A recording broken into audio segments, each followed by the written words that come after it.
On this strange planet, the commodity reigns, a queer and mysterious thing. In the commodity, the social character of human labour appears as a fetish, and a definite social relation between people assumes the mystified form of a relation between things.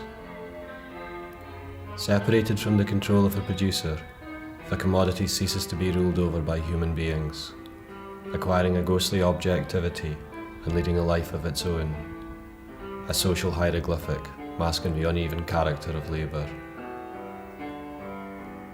In exchange, the commodity aligns itself in a mysterious hierarchy, and in accordance with its own peculiar laws, performs as an actor on a phantom stage.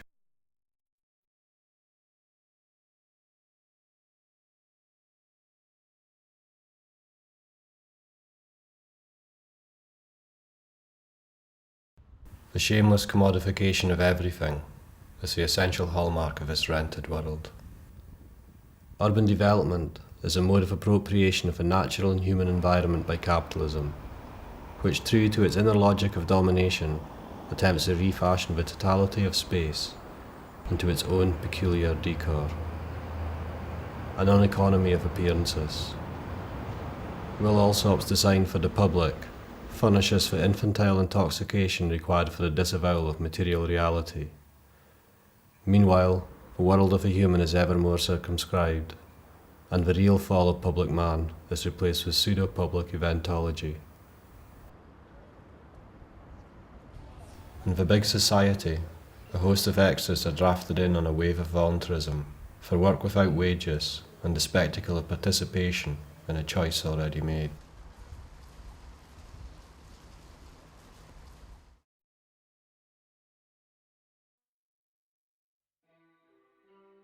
From disinvestment to profitable opportunity.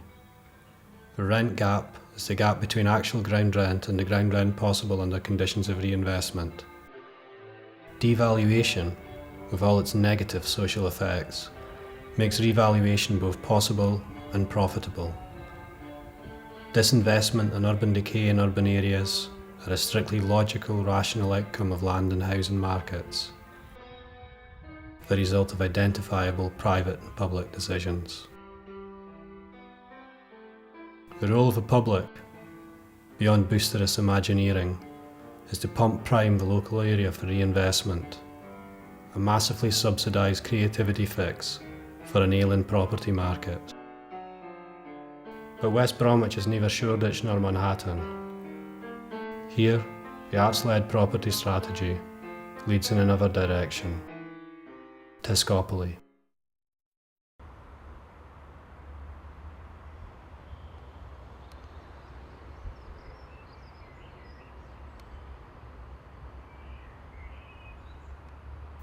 Despite a narrative of blight and decay, as if the social and political had been removed from an entirely natural matter, the economic depression of inner cities is a logical, rational outcome of land and housing markets. Devaluation is designed to produce economic surplus value, regardless of negative social impacts. Buildings are not abandoned or left to deteriorate because they cannot be used meaningfully, but because they cannot be used profitably.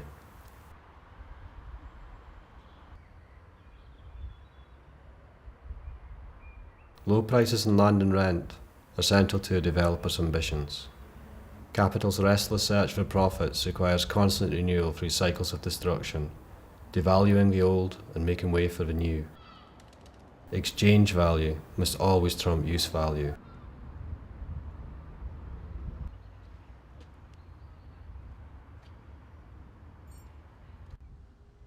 On site, we discovered children's artwork marking the erasure of their primary school and the impending arrival of Tesco Superstore.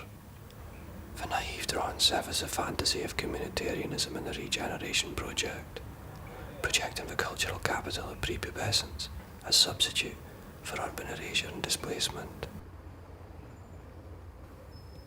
Children don't know much about capitalism. A euphemism for gentrification, regeneration hides the class content of property development behind a rhetoric of renewal. But behind the PR projects the developers of teeth. In Linwood, near Glasgow, Tesco hired a property firm to deliberately run down a shopping precinct before rescuing the town from the urban blight it helped to produce. I'd always wondered why Linwood had fallen apart, a local inhabitant said to me. Now I know. Tesco.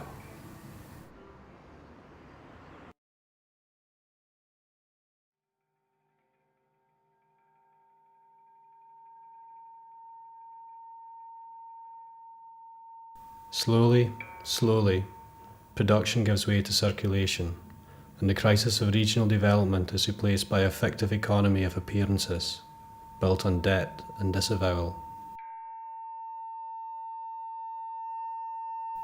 The drive for profit circulates a never-ending glut of products on the marketplace. The worker's share of national wealth slowly dwindles, and an ever-expanding empire of debt drives the worker back into the workplace. More work, more intense work, less pay.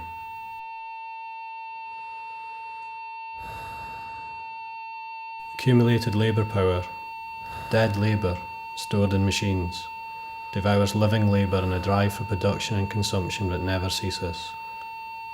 And where the worker's personality isn't turned into their CV, the worker disappears, only viewable from space.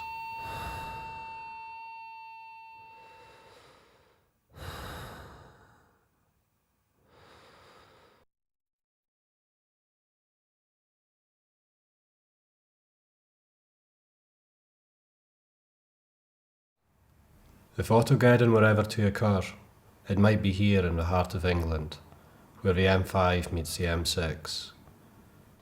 Under the cruel dominion of Tarmacadam, West Bromwich is a non-place, circumvented by the rational irrationalism of circulation demands. J.G. Ballard's dystopian imagination is no longer required to understand the obscene underside of Jeremy Clarkson's infantile autofetishism. These black rivers carry corporate harm like a virus into the veins of quotidian life.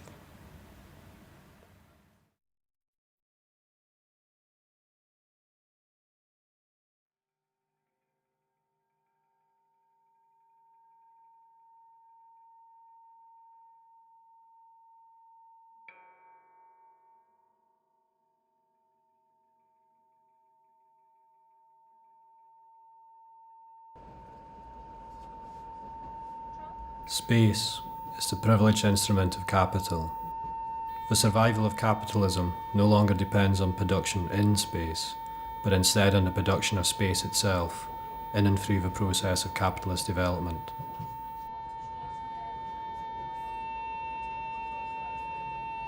The political economy of place upgrades the image of a city, just as disappearing central budgets degrade its reality. City branding, place marketing, and the privatisation of space trump universal social provision.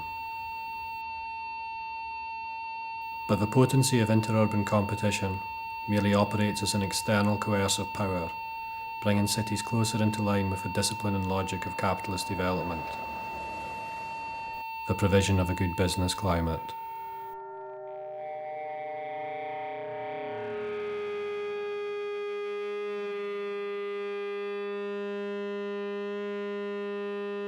Fire!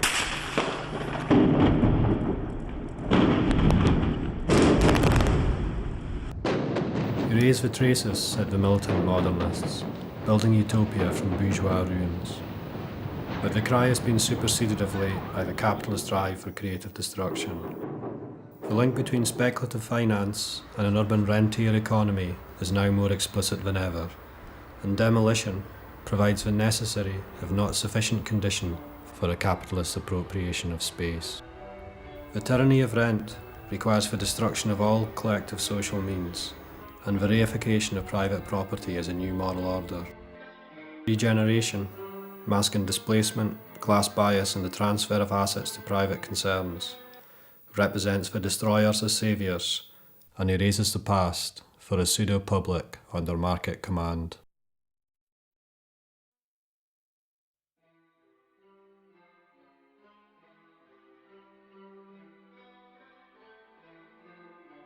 In this neoliberal urban terrain, a receptive audience has been effectively engineered for the kinds of market-reinforcing, property-based, gentrification-friendly policies that have been repackaged as a creativity fix. But the public's cultural regeneration project only disavows the obvious. The phantom creative class, with a phantom creative economy, can't exist without an expanding and insecure service class to service its needs.